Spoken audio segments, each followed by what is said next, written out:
வணக்கம். மாலை நேர செய்திகள். முதலில் தலைப்புச் செய்திகள். சிஐடியில் விசாரணைக்கு அழைக்கப்பட்ட பல முன்னாள் அமைச்சர்கள். தொடரும் சீரற்ற காலநிலை. வடக்கு கிழக்கு உட்பட 17 மாவட்டங்களில் 2 லட்சம் பேர் பாதிப்பு. கிளிநொச்சியில் கொட்டும் மழைக்கு மத்தியில் இடம்பெற்ற நினைவேந்தல் நிகழ்வு. இலங்கையின் பொருளாதாரம் குறித்து IMF வெளியிட்ட தகவல். அடுத்த 12 மணித்தியாலத்திற்கு விடுக்கப்பட்ட எச்சரிக்கை. வெள்ளத்தில் காணாமல் போன மத்ரசா மாணவர்கள் சடலங்களாக மீட்பு. ரஷ்ய ராணுவத்தில் சேர்த்ததாக கூறப்படும் இளைஞர்களை மீட்க வடக்கு ஆளுநரிடம் கோரிக்கை. தொடர்வென விரிவான செய்திகள்.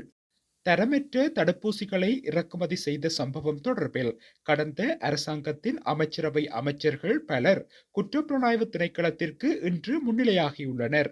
இந்த தடுப்பூசிகளை இறக்குமதி செய்வதற்கு அனுமதி வழங்கிய அமைச்சரவை அமைச்சர்களின் வாக்குமூலங்களை பதிவு செய்யுமாறு நீதிமன்றம் வழங்கிய உத்தரவின் பிரகாரம் முன்னாள் அமைச்சர்கள் குற்றப்புலனாய்வு திணைக்களத்தில் முன்னிலைப்படுத்தப்பட்டனர். இதன்படி முன்னாள் அமைச்சர்களான விஜயதாச ராஜபக்ஷ, நளின் பெர்னாண்டோ, விதுர விக்ரமநாயக்க மற்றும் நசீர் அகமட் ஆகியோர் இன்று குற்றப்புலனாய்வு திணைக்களத்திற்கு வருகை தந்துள்ளனர். இதேவேளை முன்னாள் கடற்தொழில் அமைச்சர் டக்ளஸ் தேவானந்தாவும் இந்த விசாரணைக்காக குற்றப்புலனாய்வு திணைக்களத்திற்கு அழைக்கப்பட்டமை குறிப்பிடத்தக்கது. தற்போது பெய்து வரும் கனமழை காரணமாக 17 மாவட்டங்களில் 59,269 குடும்பங்களைச் சேர்ந்த 2,07,582 பேர் பாதிக்கப்பட்டுள்ளதாக அனர்த்த முகாமைத்துவ மத்திய நிலையம் தெரிவித்துள்ளது. இதிலும் வடக்கு கிழக்கில் மக்கள் பெருமளவில் பாதிக்கப்பட்டுள்ளனர். இதன்படி மத்திய மாகாணத்தில் 13 குடும்பங்களைச் சேர்ந்த 45 பேர் பாதிக்கப்பட்டுள்ளதுடன் வடமேல் மாகாணத்தில் 1,893 குடும்பங்களைச் சேர்ந்த 6,615 பேர் பாதிக்கப்பட்டுள்ளனர். சப்ரகமோ மாகாணத்தில் 51 குடும்பங்களைச் சேர்ந்த 193 பேர் பாதிக்கப்பட்டுள்ளனர். வடமாகாணத்தில் 17,922 குடும்பங்களைச் சேர்ந்த 62,505 பேர் கடும் மழையினால் பாதிக்கப்பட்டுள்ளதுடன் கிழக்கு மாகாணத்தில் 36,811 குடும்பங்களைச் சேர்ந்த 1,29,531 பேர் பாதிக்கப்பட்டுள்ளனர். தென் மாகாணத்தில் 222 குடும்பங்களைச் சேர்ந்த 835 பேர் பாதிக்கப்பட்டுள்ளனர். மத்திய மாகாணத்தில் 150 குடும்பங்களைச் சேர்ந்த 546 பேர் பாதிக்கப்பட்டுள்ளனர். மேலும் ஊவா மாகாணத்தில் 477 குடும்பங்களைச் சேர்ந்த 1,861 பேரும், வடமத்திய மாகாணத்தில் 1,730 குடும்பங்களைச் சேர்ந்த 5,451 பேரும் பாதிக்கப்பட்டுள்ளனர். கனமழையால் கணிசமான சேதம் ஏற்பட்டுள்ளது. 6 வீடுகள் முழுமையாகவும் 561 வீடுகள் பகுதியளவிலும் சேதமடைந்துள்ளன. சீரற்ற காலநிலை காரணமாக இதுவரையில் ஒருவர் உயிரிழந்துள்ளதுடன் 8 பேர் காயமடைந்துள்ளனர். பாதிக்கப்பட்டவர்களின் பாதுகாப்பை உறுதி செய்வதற்காக 3,102 குடும்பங்களைச் சேர்ந்த 10,137 பேர் 101 பாதுகாப்பான இடங்களுக்கு மாற்றப்பட்டுள்ளனர் என தெரிவிக்கப்பட்டுள்ளது. மண்ணுக்காக உயிர் தந்த கொடையாளர்களை நினைவு கூறும் மாவீரர் நினைவேந்தல் நிகழ்வு உணர்வுபூர்வமாக இடம்பெற்றுள்ளது. குறித்த நிகழ்வானது இன்றைய தினம் கிளிநொச்சி சமத்துவ கட்சி அலுவலகத்தில் முன்னாள் போராளிகள், மாவீரர் பெற்றோர் மற்றும் உறவினர்களால் மாவீரர் நினைவேந்தல் நிகழ்வு நடைபெற்றுள்ளது.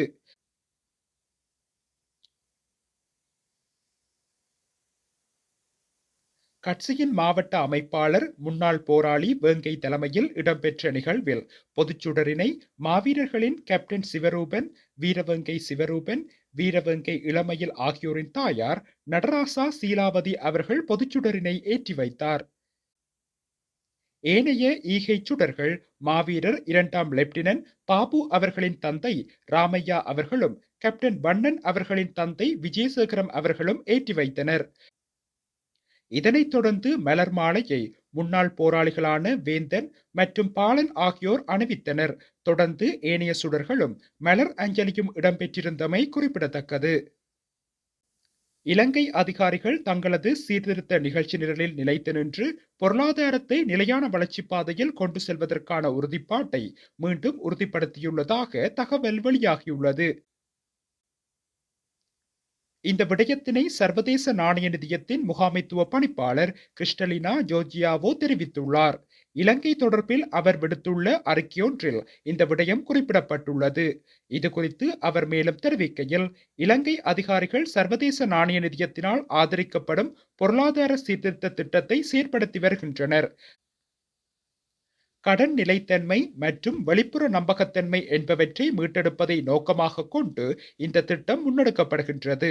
பொருளாதார மீட்சி, பணவீக்கம் குறைவடைந்துள்ளமை மற்றும் கையிருப்பு அதிகரித்துள்ளமை என்பன இந்த திட்டத்தின் சிறந்த தொடக்கமாக உள்ளன. இதன்படி 3வது மீளாய்வுக்கு பின்னர் இலங்கை சர்வதேச நாணய நிதியத்துடன் பணியாளர்கள் மட்ட உடன்பாட்டை எட்டியுள்ளது. அதே நேரம் மீதமுள்ள ஏனைய கடன் மறுசீரமைப்பு ஒப்பந்தங்களை இலங்கை அதிகாரிகள் தொடர்ந்தும் நிறைவு செய்து வருகின்றனர். இந்த கூட்டு முயற்சியானது இலங்கையின் கடன் மறுசீரமைப்பு முயற்சிகளின் வெற்றிக்கு ஆதரவளிக்கும் என தெரிவிக்கப்பட்டுள்ளமை குறிப்பிடத்தக்கது. தென்மேற்கு வங்கக்கடலில் நிலை கொண்டுள்ள ஆழ்ந்த காற்றழுத்த தாழ்வு நிலை அடுத்த 12 மணி நேரத்தில் இலங்கையின் கிழக்கு கரையை நெருங்கி புயலாக வலுவடையும் என்று வானிலை ஆய்வு மையம் தெரிவித்துள்ளது. இன்றைய நிலவரப்படி ஆழமான காற்றழுத்த தாழ்வு பகுதி திருகோணமலைக்கு கிழக்கே 120 கிலோமீட்டர் தொலைவில் நிலை கொண்டுள்ளது. நாட்டின் சில பகுதிகளில் 150 மில்லிமீட்டருக்கும் அதிகமான கனமழை எதிர்பார்க்கப்படுகின்றது.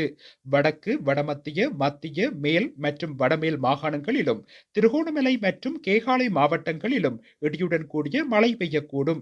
தீவின் பெரும்பாலான பகுதிகளில் வானம் மேகமூட்டத்துடன் காணப்படும்.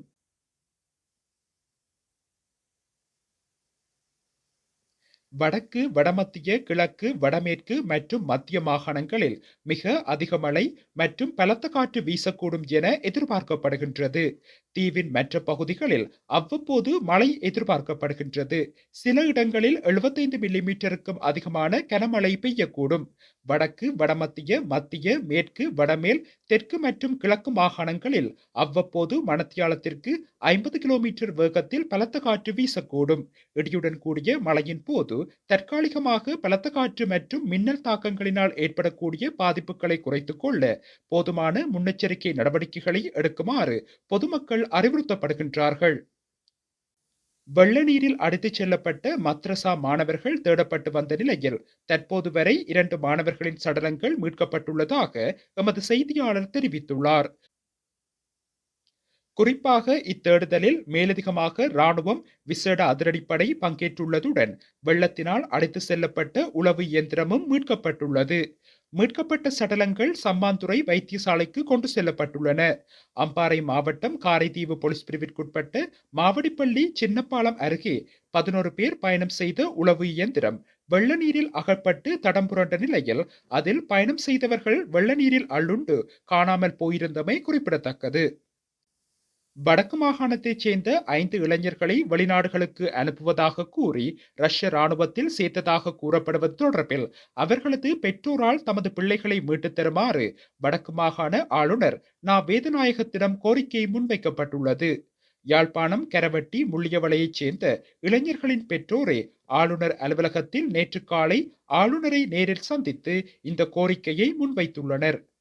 இந்நிலையில் பெற்றோரது கோரிக்கையை செவிமடுத்த ஆளுநர் உடனடியாக வெளிவிவகார அமைச்சின் செயலாளரை தொலைபேசியில் தொடர்பு கொண்டு விடயத்தை தெரியப்படுத்தியுள்ளார். பெற்றோர்களிடம் அவர்களது விவரங்களை பெற்று வெளிவிவகார அமைச்சுக்கும் அனுப்பி வைக்கப்பட்டுள்ளது.